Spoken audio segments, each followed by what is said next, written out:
खासदार स्मिता वाघ आपल्या सोबत जोडल्या गेलेल्या आहेत जळगावच्या। स्मिताजी, तुमच्याकडे या संदर्भातली काय माहिती आली? हॅलो जी स्मिताजी। हॅलो जी, माझा आवाज येतोय तुमच्यापर्यंत?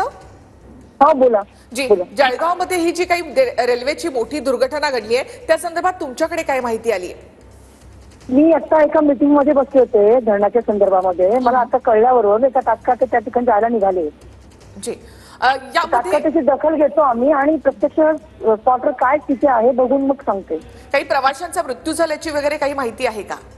हो, काही लोक गेले। आता बातमी आता जस्ट मला आताच कळलं की काही लोक गेले, घाबरून त्यांनी कोणतरी आग लागली म्हणून भीती पसरवल्यामुळे त्यांनी उड्या मारल्या आणि समोरून ट्रेन आल्यामुळे ते चिरडले गेले। आता एक्झॅक्ट पोझिशन काय ते अजून मी आता मला जस्ट कळलं। मी आता ती पोझिशन घेते तोपर्यंत तुमचा फोन आलाय, पण मी तात्काळ दखल घेऊन आम्ही स्पॉटवर निघतो लगेच। जी, खूप खूप धन्यवाद। खासदार स्मिता वाघ आपल्याशी बोलत होते आणि त्यांनाही आपल्याकडची बातमी कळलेली आहे। जळगावच्या परधाडे रेल्वे स्थानकाजवळ ही मोठी दुर्घटना घडलेली आहे। प्रवाशांनी आग लागल्या